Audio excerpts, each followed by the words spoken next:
Now, speaking of game consoles, Microsoft, Sony, and Nintendo now are looking into moving production out of China. So we've spoken extensively about the issues, the tariff issues, China-U.S. issues going on, trade issues, and so forth. Now, at the last time I talked about it, Nintendo specifically was thinking about it. Now it looks like it's actually happening, this transition, and Microsoft and Sony are taking part, each in their own kind of way. Nintendo has confirmed its plans to move a portion of its Switch manufacturing out of China. Now, the reason it's a portion, well, first of all, is to diversify their manufacturing footprint, but also to start with the important volume, which is the volume destined for the U.S. Because if they can just move that portion to a different country that doesn't have the trade stipulation, the tariff on there, then essentially they can sell their products for 25% less. That'll be 25% they'd just be giving straight to Trump, or they'd have to put onto the bottom line and just increase the cost of the console. Now, competitively, that's problematic because let's say Nintendo doesn't move their production and they just tack on the extra 25%. Now Microsoft and Sony have an advantage.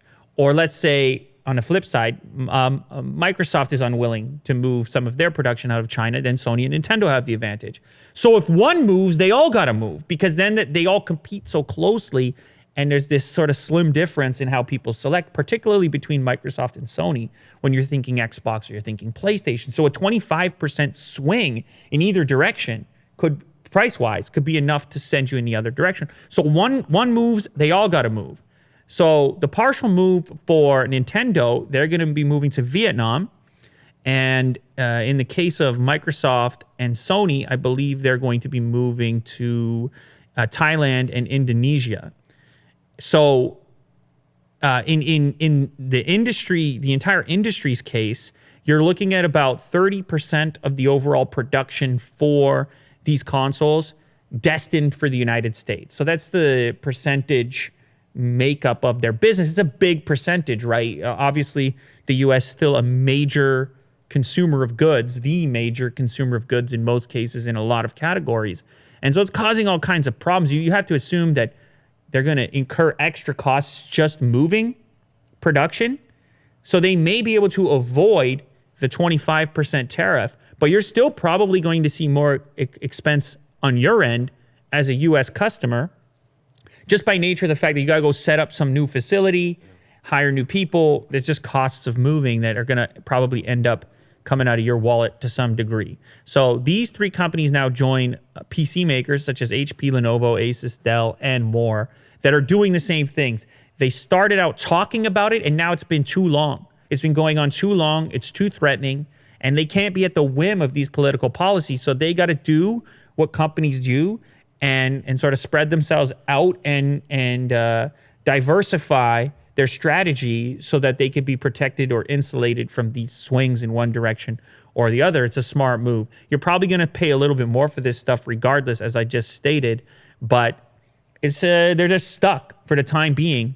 They're in limbo waiting for Trump to change, or maybe not. Maybe this is just the future of the planet for the time being, is that maybe these other countries absorb this overflow, absorb the U.S. production for these various companies.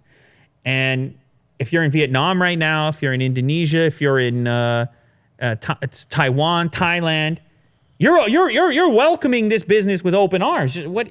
This is big business. This is big money. These are the biggest brands in the world you're attracting now. So you have to wonder from a political standpoint, what kind of friction can be at play now between those countries, because as you know, they're all in the same region. They share borders in many cases. Mm-hmm.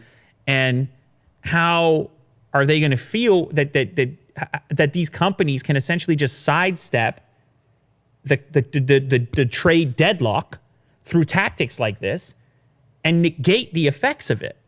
You see, on both sides, like China loses the business, U.S. customers hypothetically pay more.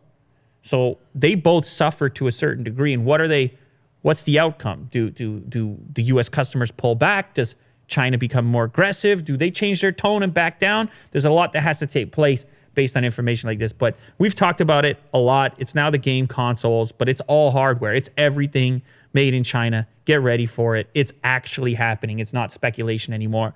Factories are moving. Production is moving. Mm-hmm. You got something to say there, Will? You got a little smirk going on. What do you got? No, nothing. Yeah, you do. I'm just thinking like all these companies are just moving away from China. It's a pretty bad look, you know, with this whole tariff situation. It's like, okay, like all of these manufacturers, all just these leave China. Yeah, are just leaving. It's just like you're saying China loses the most. Yeah, obviously, definitely. yeah. China loses the most, but they got two ways to go. They either soften up or double down. What are they going to do? I don't see them softening up at this point. It's got to get worse.